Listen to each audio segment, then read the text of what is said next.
धरिन जी खाई रवे नु हमर जे बानी ते बानी पूत चाहे भतार कोई खाती हम जो हम का कि जे बाटे ते लागत कि हमर मर्द के रवा के देख के जरत रहेली रे वो नहीं खिजाना त तनी मनी हमरा के जर कह देखा तो का हाल बना देल बैसन खाई तो तू ही तो बाड़ू तो हमरा के औरी का हम कुछ घटी बढ़ी त ना हां हो तू बाड़ू तो हमर दिक्कत बा ना त हम चल जालू गांव में तो समझ जा रोक इतना खियावतनी रवनु का जानी काहे एकदम दुबराइल रहतनी हां त देख के जरत नु बानी सरगवा के सारा पेलिसन हो कोइलिसन मर जाइनु तो लड्डू चढ़ाई महावीर जी ले समझ जा जानत नहीं कि दुर्गा जी ले कुल भखले बैसन तो ओइसन हम सब कोई के मार दर के कह दे देखी रव कहीं त पावर हम दूध बहान देही रोज रोज पियम वो हाथन तो शराब दियसन ओहि में कुछ क दियसन का करम बताओ चुप ही रहुआ सबको के बात ले लेके करत रहनी बोले हम बहान दे तनी जाके आ जाके चाची ले कह देम कि हमरा के नु रोज आधा किलो चाहे पावर दूध पहुंचा दे ठीक बा ठीक है बा कैसन बनैली बनी अरे हम त बनैले ने कि जे बनैले बा उ न बनैले बाटे ठीक बाटे लेकिन तहार हाथ के रहित जमन नु अरे खाई ना बढ़िया लागेला हम जानता नहीं खाई रवा के हम बना के फिन देम अच्छा अब कब कुछ ई ना देखी कुछ हवे गड़ी ह छोड़ा ह किसमिस ला के अपन घर में पट्टे ध दी ना कि अथु कर दिन ठीक बा तो निमक दान त नहीं धरे ओ का करते जा अब कोई खोले नहीं कोई नहीं के पहले नु खाई के जी अभी बिना रउवे के हम खियाई सोचली रउवे के हम मोटावाई मत सोचली हमर लइका फेका लइकन त भगवान देले त का रउवे के हम खियाई केकरा खियाई ए घर भागे के आदमी ठीका ले ले बड़ा ने पहला ही तो भातार के खिया देलू बोला के ये तारा बुझाइल ह कि हां गाड़ी चलावे इंसान गइल हटे वहां 10 गो ड्राइवर के ये खाना बनवैले रहे हैं कहां तनी के बाबा के पापा मछली हुआ से बिना करवाइलन कि मछली बना दियो 5-6 गो लोग आवत न जा ल का करे मर्दा के ना का खियाया त का है कमाई धमाई के नहीं खे चिल्लाई मत अभी खजरवा खाई चिल्ला के मत बतियाओ ना टेंशन लागी ना चुप रो खाई छोड़ दे खाई रवा चुपचाप रही रवा चुपचाप खाई रवा कमाई धमाई के नहीं खे रवा के त लोग कुरु कर देता कि भलके उ ना खाई ना छोड़ दे खाना चढ़ दे ई बाजा ना खे बाजे वाला सुनात नहीं के हो हम खाली खाई बस हमर कुछ जाते नहीं खाई मेरे लाज आदमी के लागेला तौ न लाज बाटे देखत नहीं कि घर में कितना लाज बाटे खूब हमू देखता नहीं चभाका मार लेवेला हैं एथी नहीं खे बड़ा बढ़िया बनली ठीक लागता कितना रवा जाई आराम से खाई देख के कोई के बीच बात नहीं के पड़े के कि कैसे लोग खाता टेका करता अगर ऐसे करबू न त अलगा बिलगा हो जा ठीक नु जब हम 5-6 गो आदमी के लेके दुबारी पाई हन त हम का खियाई हमनी का दिक्कत बा गाँव हम जेकरा होके का बहु होखो ठीक का हो हां चभाका मिलते बा चभाका आदमी खइते बा न हैं लाज लेहाज घर का पी गइल बड़ा आदमी कमाई धमाई के तेरही 22 बा त का हाथ मर्द के ना का खियाई बताई ना का से तनी अंगूरी काट डाल तनी बोलवा खाती हां कमाई धमाई के चाहिए ना कमाई धमाई इना कुछ करी हन ये मैं लेके ना आई ठीक है बाटे घर से घर में होई ना तो बिरदांगे करब हम आवे त सज के उला आके का करियो ना का जाने का करी है चुपचाप रही मतलब खाली तनो कियो टेंशन नहीं लेबे के बोली और दें कुछ तू खा लो ना पीछे ले में तू खा लो हम खाते खाई ना रोवा खाई अभी ना खाबू ना अभी खाई देखी रउआ खा लेम नु त हमर जियारा जुड़ा दे जानी कि ना रउआ खा जानी त हमर दम आत्मा जुड़ा जाला रउआ सोच ली खाई रउआ चुपचाप खाली बाप रे सही ठीक लागता हो हां तनी मन ठीक लागता हां त ठीक ने बनावेले मोटा की कोनो कम बनावेले त म जानता हूं लास्ट में छाटल मिलेला त ठीक ना लागेला शुरू में खा ले कोनो दुगो बातें बने शुरू में हे काने सुना एक काले निकाल दो आ देखी एक काला की कुछ ला के गड़ी छोड़ा किसमिस अपना घर में रख दी लइका पे मत दी रवा खाइल करतन की पनियो के डेढ़ सिंगा पर बार आ कहते अलगा के अभी हम अलगा खम जी बिना रवा के मोटवाइले रवा का समझे तड़ी नहीं के अलगा ओही में दरकच के चिलैया सन हमने काम खाए के बा ठीक कहत नहीं खाई एगो देख आई भाई मनी चाची के पतो कैसन बाड़ी आए उनकर बड़की गोतनी उनकर छोटकी पतो कितना निक लागत है जे उनकर रहन चल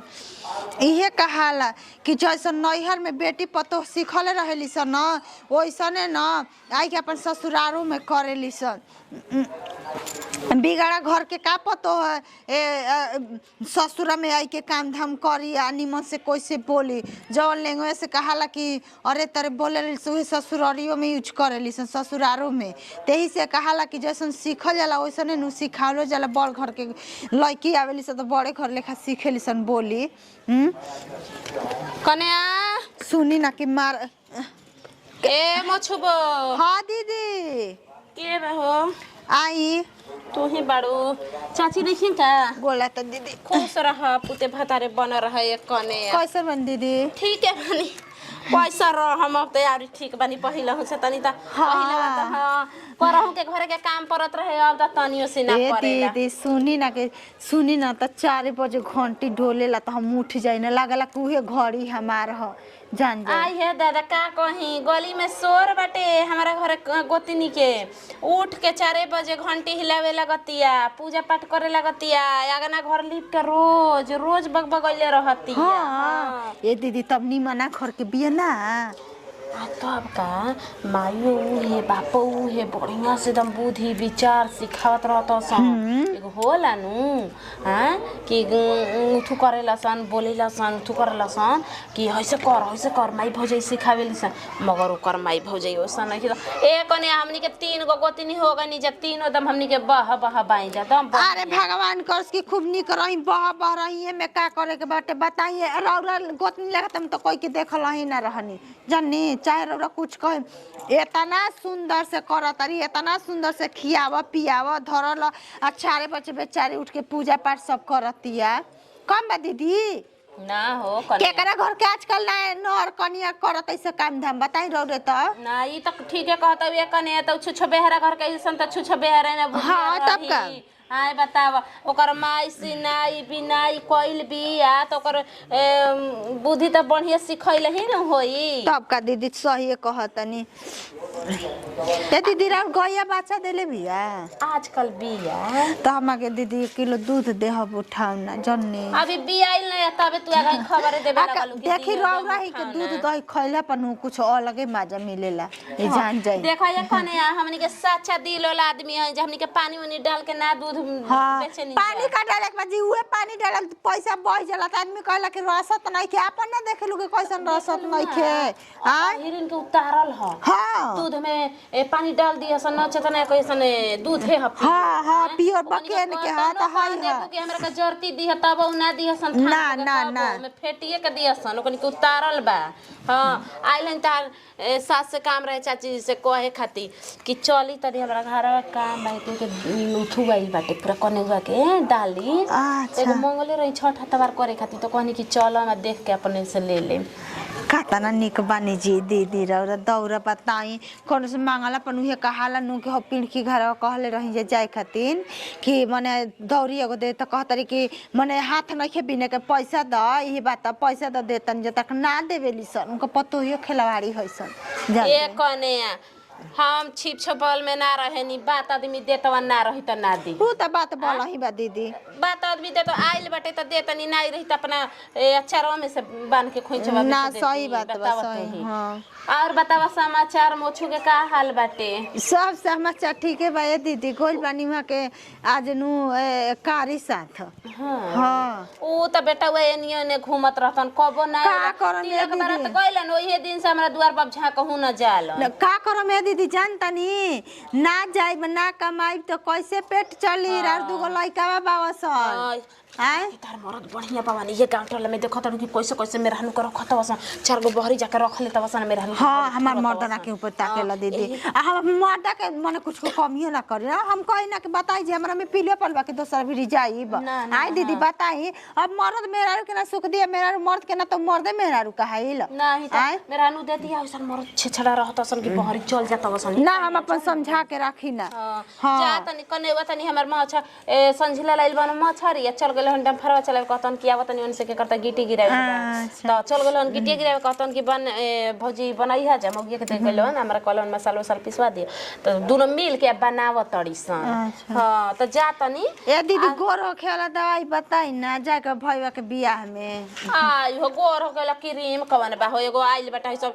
मुंह हाथ नोचा जाता बंदर के गाड़ ऐसन हो जाता लाल हां कोई रह दिया मन नहीं के काम लगाई करिए रहा चेहरा पर गुलाब ऐसन एकदम गमकत रहो एकदम पानी रहो उ समाज में ठीक रहे छिलाई ऐसन ठीक रही गोर हो के सोचबो मत करे भेजी है चाची जी के ठीक बजाई बाप रे बाप देख के एकदम जियारा जुड़ा जला लागिला नु कि काश हम ही यहाँ घर के गोतिनी रहते तो हमरो ही तरी मान आदर होई हम अकेले का कर अकेले भूत लेखा घर में जातनी हम तकारी करी काट के बनावे आवत है ना तो उनके कह दे हम कि जाई अपना भवा से अपना भाई से बतियाई हमसे मत बतियाई 10 गो खियाई के 5 गो के 6 गो के खियाई में भागी नहीं खिली खइले एगो दीदी जी बानी तो वो गांव माँ के चल जतनी एकदम में हैं कि कोई घर छूटो मत माँ तो ही रह जाई ना आई घर में मेहरा नुक्का से कास करतिया कने आ कहनी है कि हो अलमारिया पर बड़का रखवा पर धइल बा 3-4 गो नोट लिया तनी निकाल के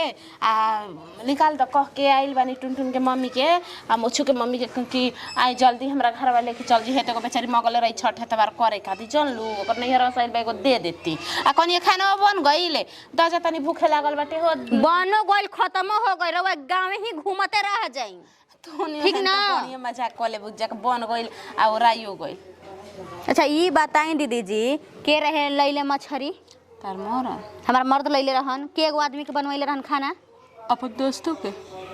तो दोस्त के बनैले रहन तो यहाँ बना के का कैले से कि मर्द के कराही वो जो चूल्हे पर से उतार के और वो जो बैठा के खिया देलस हैं हम कैसे खियाई मुंह मर्दा ना लेके आई तो बोली का हम कहीं घर में बहर आदमी इतना बड़ाई छेरतवन कि हमार गोतिनी ठीक बैसन एगो उहो उतरल बिया तो ठीक बिया बड़ाइए के मारे तो सब भड़भड़ा गइल बैसन घर में हैं कि हमारे इतना बड़ाई हो गइल बा कि का करी तरवे ओकनी के नहीं खेत हमार का जन दादा का होता घर में का नहीं खे होगा हमरा तो बुझाइते नहीं खे हैं ऐसे ही हमेशा मुर्गा होकर चाहे मछली होकर नीमन चिकन का है ओ चूहानी बैठा के खियावेले हैं दालो भात तरकारिया भात काहे ना खियावेले बोली तो तनी काहे ओकर आदत काहे नहीं का सुधरत रे ना सुधरी ना त बात ओकर उठुए बाटे आज तोर मरद लाइल बन तब ओकरा लाज नहीं खेलागत कि हां हमर भतार नहीं खेलाइल तब हम कैसे कहनी कि काहे कमाई धमाई के नहीं खे आ दूसरा पर रात रजावा तड़ा यही जगह बैठ के त कहते मौगी का कि ना कमाई जाई हन काहे खातिर कमाई जाई हन खा तरन न बैठ के आ मुंह में अंगुली लगावत हो जा कि बोलो बोलो अब बोले लगे ना तो तुरंत कान में खून फेंक देही ऐसे बोली बोल बोलती है कितना फोकट में मेहर भतर बैठ के खात ऐसन तपर भी देखा बोली कितना निकलत बाटे आ एगो रे मेहर तनी रहे लिसन चढ़ पर तनी मारदा ठीक रहेला हई त बेटा के अपन घर दुआर बा तब ही के हब खब बुझाते नहीं कि हमरा घर दुआर में कैसे रहे का है त बेटाउआ कौन जानी के दूध के धोवल हवन इनका नहीं के समझ में आवत कि दूधू को भाई का मात्र जाए एगो हम बैठ के खाता नहीं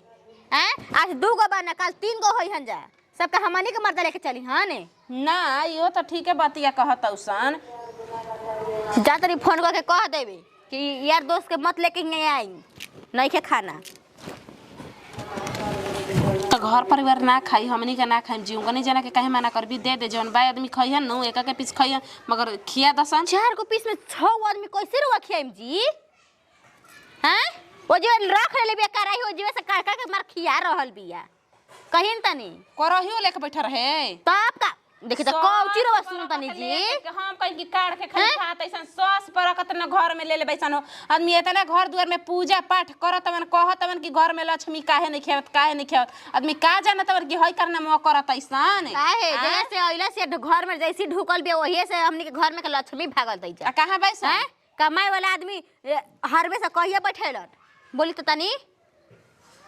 ओ बेटा वो तो अपन जांगर ठेठा ठेठा के काम करत रहलन कि ज्यादा हमर घर में केहू उपवास मत रहो आ ई अपन छिनरो भातार लेके दिन रात घर ही में सटर रहतड़ी आ जवने बनत चुभोका मार के अपन भातार के खा के आ जाके केवाड़ी लगा के सुतलन जा बताई जात नु बानी अभी उनका घर में मांगे जाता धोवे के नहीं के कुछ ना होई अब खा लेलन सोन दुनो मेहर भातारे हो गइल ढीण भर गइल अस्थिरा गइलन घर में जाके देख के मार पर्दा पुर्दी लगा हुआ के आराम से गइलन से घर में लाश शरण तो हइल है नहीं खे बुझाता कोठा पके बन गइल बैसन वो बना देले बावन ई का कहतनी जी खिसपित में बोलबे ना कर मुरेबे ना बोलाई हैं इतनो नहीं अति करे के चाही ना उ आदमी लेके आइहन त का हम खियाएम का जवाब दे हम हैं 4 गो पीस आदमी के 6 गो आदमी के कैसे खियाएम हमरा तो बुझाता कि हमरे लती आइहन जुती आइहन हां कहां बाड़ू सरे आ लगा दे तो दिन ही में किली आए ओये में जिला हिली का जी आई जी कपड़ा पहन के कपड़ा खोल के रुआ आई ना पेन हते नु बानी का हो गुर आय का हो गइल बैजा नहीं तो कोनो जात के सुनै छे का हो गुल हो घर आंगन में दिन रात कुरु कुरु कइले रहत नहीं चाची के हैं हमनी कुरु कुरु कौन काम बा राउरे मुंह सोना के राउर माई गढ़ के रउआ के करवइले बाड़ी हैं धरती पर पैदा कइले बाड़ी कि रउआ आगे कराही में के लेके खाले में हैं तो मैंने कराही में के लेके ना खाई जाला खाली कहे के मतलब कि घर आंगन में आदमी बावन कि ना भी खाए के तो हम ना खाई माने रोचिप जी हम चुप बने तू ही हम। बोलबू तब बोला हां दई खाई हन आराम से हां लाई ठीक बा रहू हां लाई रहू का है जी हमर मर्द लावरन त ये सब कुछ थरिया बर्तन लेके चल देवेला हां हां तहरा हिस्सा पटदारी बाकी सब के खाए तो हम खाई ना का है हमरा कहला कि कोई नहीं खेता हमर लइका फेंके जे बनते हमारे ये ना बावन धन चाहे करे जा कुछ तो ये ना बालन हमारे अच्छा कहे का मतलब अब ई रह गइल ना हां ठीक है बा हमनियो के खाए करो है नु बाबूजी आखिर खइला है हमनी कौन कोई के ना पकड़ हमनी के ओकरा में हिस्सा ना रहे जरूरत त खाला जाता कुरु कुरु आदमी घर आगल में ना करेलन हमरा आज का सुने के मिला ता 4 गो बेटवन के लिया के अइहान है ड्राइवर के सबके कहले बन के भौजी खाना बना दिया कोनो होटल में ना खइसन 500 के मछली लाइल बा त कहले हम सब में पैसा मिला के कता देल बासन तो ये हमनी के जानत रह तू जानत रहो तो आए वाला पवन कोई खाए वाला हमरा का जरूरत बाटे हम ना हमनी के ना जानत रह भौजी हमनी के तई तोरे हाला गुला नहीं खाया चाहता आराम शांति से ना पर खाई नहीं जा पिए जा घर में अस्थिर ही नहीं जा हमरा के यहां खियावत रहे हमनी खइला पियला मतलब हमनी के झगड़ा झंझट ले मतलब नहीं है का हो अब का कहतिया मझली का कहतिया का कहते कि हम माना कर देता हूं ना एहन खाना खाए खाती तब खाए को दे से माने खाए को तो यहन अपन भूख लागल होई तो ना लागल होई तो अपन माना क दे सकरा में कौन दूर है बट माना क दे मगर तू खइबी घर ही में बैठल बैठल जे काम करेला बाबू ना खा घर का ना का खाया बताओ मर जाए कोई अपन दोस्त के बोला के घर में किया आदमी खइले बिना घर में कभी मर जा हाजी दीदी मछली काहे जी हने आओ गरियावा त ना फोन करके कह देनी हो बड़ा न्यू घरी जी बतियाई रहुए ज्यादा बतियाई गरियावा त ना आराम से रहनी भाड़ा भाड़ा बोले नहीं जी हम ना एम खाए हम होई से फलान ठेका कहनी का जाता नीचे नहीं जल्दी आई खाना खाओ के जाई और 4 गो बाबून के जकरा जकरा कहनी लिया के आवे के आई जानत नहीं न रौरा कि जिद्दी हमन एक नंबर नहीं के आई हमरा गरियावा त न जी गवा पिजरे बजाए घर में जा तनी हम देखो दुआरी पर जाते ना आराम से हाला गुला ना कइनी दू कौर मिलल बा खाए कन ओतने पर सब रखनी हाला करे हो जाए रवा मत कहम कि हां मझली आगे भी हो कोई मौके नहीं कि हमरा देत कि हम कह काहे पहले वाला से काहे ना होत रहे बोली केकरा का सुनावा तनी खिसा का खाली लुका 6 महीना केकरा का सुनावा तनी हां ए बचिया आज 2 गो बढ़ जा कल 3 गो हो जाई जा अरे बाप रे बाप ते का विचार बाटे ना का होके के हमनी के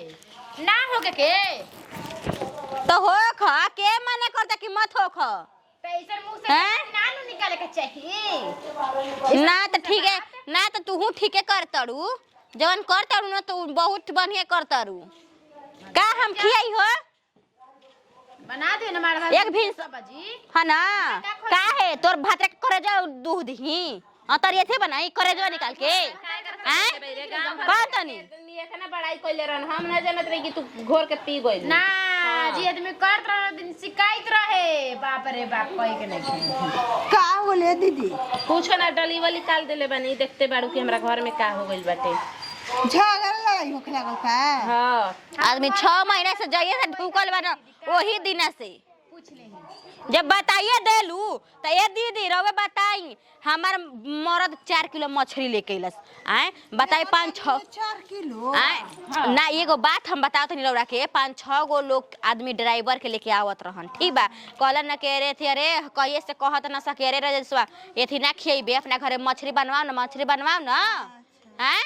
उ लान के मछली कहलन कि बनाओ आ धर हम आवतनी ठीक बा ई मेहरानू का कैलस भातार के चूहानिया बैठा लेले सुबह चूल्हे तरे कढ़ाई उतार के कढ़ाई भी बैठा के खियावतिया जब उ खा लेता पीस तब उझिलतिया 4 गो मात्र 4 किलो में 4 गो पीस बचल बा 6 आदमी कैसे खियाई हमारे तो भातारा लेके खा गइलन हमारे भातारा लेके खा गइलन सब पिसावा मछरिया लागता की काहे ए दीदी हम तो कहीं की बड़ा निमन बिया बाकी बड़ा चुनकी ले लेखा बोलत है जी हरामी होल बिया सब हो बाबा घरवा में एगो टिनका हो सब करवावत हन के बिया ए भगवान बुझाता नु कि ओठे पे कसली तुरंत है दीदी जबान तो ऐसा चलावती है ना बुझा कैंची तो जैसे चलेला वैसे जबान चलावती है हम लोग के सब दोस्त मारा देवरे में बाना जी कमाई धमाई के तेरही बैस बाटे आ खाए के बाद भर थरिया ढेर नहीं के भरत सब है सिखावत हन का करब लड़की चाहत रहो सबके मैटर में का हम चुप बानी रहो सब ये के अच्छा ये बताएं कि हमार मर्दा तो चुपचाप लगा के उन्हें सिंघाड़ा पिंगड़ा खा के आ चुपचाप लगा दी हन जब के कह देले बारन उनका का जवाब दी हन दमियन के ये कहे जे कि हमर भईवा भवैया खा लेले सब दीदी है बहन बा दे बिस्कुटिया गिर गेली ओही में का कहब का कह देनी ह गरियावत न हमरे के एका दीदी जी कहनी है कि आवा खा ल त ना हम आई हां हमार दम कपार में दर्द हो गई बात सुन के घर में